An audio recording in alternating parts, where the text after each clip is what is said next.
IPL में पाकिस्तानी खिलाड़ी जो हैं वो जा नहीं सकते, वहां पर इंडिया के अपने मसाइल हैं, जबकि शाहिद अफरीदी साहब ने तो ये कहा था कि जी हम जाना ही नहीं चाहिए। नहीं, शाहिद अफरीदी साहब ने अब जो बयान दिया था वो ये था कि पाकिस्तानी जो खिलाड़ी हैं वो बहुत बड़ा मिस करते हैं वहां की जो एक जो सीखने का मौका है उसको बड़ा वो मिस करते हैं, और वहां पर अगर वो जाएं तो उनकी बड़ी अच्छी ट्रेनिंग होगी। आप इस बात से इत्तेफाक करते हैं?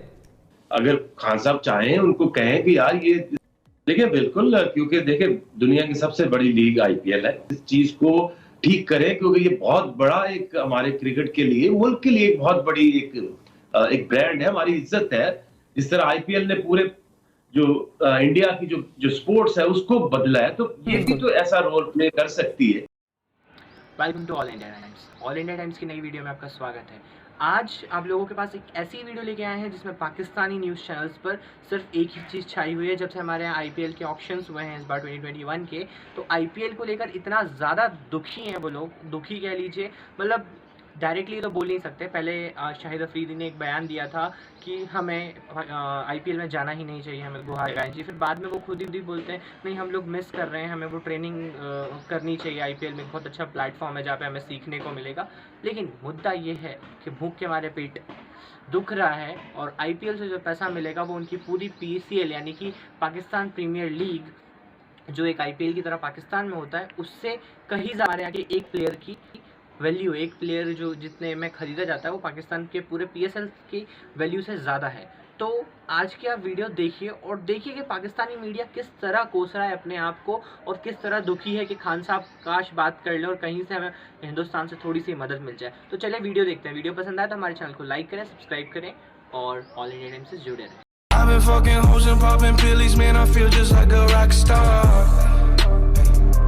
देखिए बिल्कुल, क्योंकि देखिए दुनिया की सबसे बड़ी लीग आईपीएल है, और जो क्रिकेटर्स हैं वो पाकिस्तानी जो क्रिकेटर्स जब से ये आईपीएल में जाना उन्होंने रखना छोड़ दिया है, नहीं जा सकते, तो पाकिस्तानी जो क्रिकेटर उसमें बहुत ज्यादा एक महरूमी है, एक इनसिक्योरिटी है, क्योंकि वो वहां पे जितने पैसे प्लेयर्स को मिलते हैं 1.5 मिलियन जहां जितनी हमारी टीम की फी है उतना एक इंडिविजुअल प्लेयर को पैसा वो देते हैं। तो डेफिनेटली हर प्रोफेशनल चाहेगा कि उसको मैक्सिमम उसको पैसे भी मिले और उसको एक्सपोजर भी मिले। बिल्कुल, लेकिन वही बात है कि वो जब तक मोदी वहां पर हैं उस वक्त तक तो पाकिस्तान और इंडिया की किसी किस्म की क्रिकेट की टाइज हो ही नहीं सकती। बिल्कुल ही नहीं हो सकता। बिल्कुल। फाइनली हाँ, जो नेशनल T20 का जो अब होने लगा है कप, उसके हवाले से आपकी क्या तवक्कुआत है?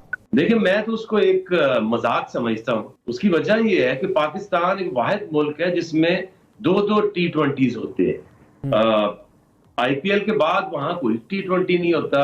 अगर आप ऑस्ट्रेलिया में देखें तो big bash is only T20। England में भी अगर अभी वो 100 कराने जा रहे हैं, या सीपीएल वेस्ट इंडीज में देखें तो एक ही सीपीएल है। मुझे समझ नहीं आती कि हम किधर सोच रहे हैं, अपनी ही प्रोडक्ट को हम अंडरमाइन क्यों करते हैं। एक तरफ हम स्टैब्लिश करना चाह रहे हैं कि हमने आईपीएल की तरह या बिग बैश की तरह इस लीग को बड़ा करना है, और दूसरी तरफ हम उसको कॉन्ट्राडिक्ट करते हैं और अपना एक नेशनल T20 कप शुरू करा देते हैं। तो सारा फोकस जो है वो पीएसएल के ऊपर क्यों नहीं हो रहा? हम क्यों ऐसा काम करते हैं जो दुनिया में कहीं नहीं होता? इवन बांग्लादेश में भी they have only one league which is Bangladesh premium league. तो ये एक फजूल एक्सरसाइज है जिसका अपनी ही प्रोडक्ट जो पीएसएल है उसको अंडरमाइन करने जाते हैं हमेशा। आई डोंट नो इसके पीछे इनको मकसद क्या हासिल होगा, क्या लॉजिक है? ये बात समझने के लिए जो है वो शायद पता नहीं वक्त चाहिए या उनके साथ ज़्यादा बैठना पड़ेगा कि भाई चाह क्या रहे हो, क्रिकेट को किस डायरेक्शन में लेकर जा रहे हो, ये कहाँ जा रहे हैं हालात और ऐसा क्यों हुआ? देखिए इसमें जो मेजर गलती है वो इस मॉडल को जब बनाया गया तो आईपीएल को देख के था कि होम अवे मैचेस होंगे, और जाहिर है जो आपका अगर कराची हमारा बड़ा शहर है, उसकी आबादी ज्यादा है, वहाँ का स्टेडियम बड़ा है, लाहौर है आबादी, और जो आपका स्टेडियम है उसकी बेसिस के ऊपर ये सारी चीजें होती हैं। क्योंकि जब ये मॉडल असल में एग्जीक्यूट आज तक हुआ ही नहीं है। जो होम मैचेस होते हैं, अगर लाहौर के मैचेस लाहौर में जो वो होस्ट करते हैं तो वो जो फ्रेंचाइज लोकल है वो सारे ऑर्गेनाइज करती है, जितने भी फंड्स होते हैं वो मेजर चंक उसको मिलता है। ये मॉडल तो बना लिया, अब उसके बाद जब ये एग्जीक्यूट होने जा रहा था तो पाकिस्तान के तब हालात ऐसे नहीं थे कि होम एंड अवे मैचेस हो सके, या पाकिस्तान में मैचेस ही नहीं हुए, ये हुए यूएई में। अच्छा, अब इसमें हुआ ये कि आपने मॉडल तो होम एंड अवे वाला बना लिया, आईपीएल वाला, और जब वो आपको मैचेस ही नहीं मिलेंगे, पाकिस्तान में मैचेस ही नहीं हुए, ये मैचेस चले गए यूएई। अब उसमें सबसे बड़ा सवाल जो है, डिमांड जो है, वो ऐसी है कि जैसे जो कोयटा ग्लैडिएटर है उसकी फी है 1.1 मिलियन, कराची की है 2.6, लाहौर की है 2.5, इसी तरह पेशावर की 1.7 एंड जो इस्लामाबाद 1.4, और जो अभी मुल्तान है उसकी है 6.3 मिलियन। ओहो, ये सारे इन्वेस्ट करते हैं। एंड ऑफ द टूर्नामेंट क्या होता है कि जो भी उनको मिलता है चंक, जो कि डिस्ट्रीब्यूशन है, वो इक्वल होती है। तो हाउ इट्स पॉसिबल कि एक बंदे की 1.1 मिलियन की इन्वेस्टमेंट है, एक की 6.3 है, किसी की 2.6 है, 2.5 है। तो यही मॉडल को लेके पहले दिन से ये फ्रेंचाइज कह रहे हैं कि जो आपने वादे किए थे वो होम एंड अवे तो है नहीं, होम एंड अवे नहीं होता।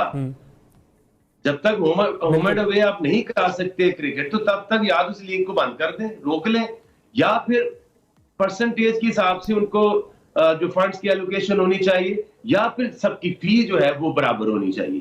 सही, बिल्कुल ठीक है। अच्छा, दूसरी चीज ये कि अब फ्यूचर तो आपको लग रहा है कि इसका पीएसएल का जरा खतरे में पड़ जाता है अगर ये मामला सेटल नहीं हुआ, लेकिन अब जो नवंबर में मैचेस कंडक्ट होने थे उनके हवाले से तो कोई ऐसा खदशा नहीं है कि वो भी शायद ना हो पाए? देखिए ना, अभी अब इन्होंने नवंबर में अनाउंस कर दिए मैचेस। अगर ये फ्रेंचाइजीज के साथ मिलके इनके मामला ठीक नहीं होते तो वो खेलेगा कौन सी टीम खेलेगी? हाँ, बिल्कुल सही। तो फिर तो मुतासिर हो रहे हैं ना। हाँ। इसका तो ये मतलब है कि मुतासिर हो सकते हैं। सही। क्या गवर्नमेंट कोई रोल प्ले कर सकती है इसके अंदर? देखिए, ये सारा जो क्रिकेट बोर्ड है, इनका जो सारा कॉन्सेप्ट है, जो माइंडसेट है, वो चल तो प्राइम मिनिस्टर की मर्जी से रहा है। ये 6 टीम्स को फर्स्ट क्लास में रखना, डिपार्टमेंट खत्म कर देना, और ये अगर खान साहब चाहें, उनको कहें कि यार ये इस चीज को ठीक करें, क्योंकि ये बहुत बड़ा एक हमारे क्रिकेट के लिए, मुल्क के लिए एक बहुत बड़ी एक ब्रांड है, हमारी इज्जत है। जिस तरह आईपीएल ने पूरे जो इंडिया की जो स्पोर्ट्स है उसको बदला है, तो ये भी तो ऐसा रोल प्ले कर सकती है। तो ये बात तो बड़ी छोटी सी, इसको ईगो का मसला मत बनाएं, इस लीग को बचाएं, और इसकी जो भी चीजें हैं ऐसे वक्त में जब आईपीएल में पाकिस्तानी खिलाड़ी जो हैं वो जा नहीं सकते वहां पर, इंडिया के अपने मसाइल हैं, जबकि शाहिद अफरीदी साहब ने तो ये कहा था कि जी हम जाना ही नहीं चाहिए। नहीं, शाहिद अफरीदी साहब ने अब जो बयान दिया था वो ये था कि पाकिस्तानी जो खिलाड़ी हैं वो बहुत बड़ा मिस करते हैं वहां की जो एक जो सीखने का मौका है उसको बड़ा वो मिस करते हैं, और वहां पर अगर वो जाएं तो उनकी बड़ी अच्छी ट्रेनिंग होगी। आप इस बात से इत्तेफाक करते हैं? पाकिस्तान सुपर लीग के टीम मालिकान और क्रिकेट बोर्ड के दरमियान 2018 से शुरू होने वाली तलखियां अब मजीद बढ़ने लगी हैं। एक जानिब जहां पर फ्रेंचाइज मालिकान ने माली मामलात पर अदालत का रुख कर लिया है, तो वहीं मालिकान की जानिब से मुश्तरका एलामिया भी जारी किया गया है। पीएसएल मालिकान का कहना यह है कि उन्हें लीग के मौजूदा फाइनेंशियल मॉडल पर शदीद तहफ़्फ़ुज़ात हैं, लेकिन पीसीबी की जानिब से इन तहफ़्फ़ुज़ात को दूर करने में बार बार अदम दिलचस्पी का मुजाहरा किया गया है। पीसीबी और पीएसएल फ्रेंचाइज के दरमियान कानूनी जंग क्या रुख इख्तियार करेगी? क्या आने वाले पीएसएल एडिशन पर इसके असरात मुरतब होंगे? दूसरी तरफ 30 सितंबर से नए डोमेस्टिक सिस्टम के तहत नेशनल T20 कप शुरू होने जा रहा है। ये पाकिस्तान क्रिकेट के लिए कितना फायदेमंद साबित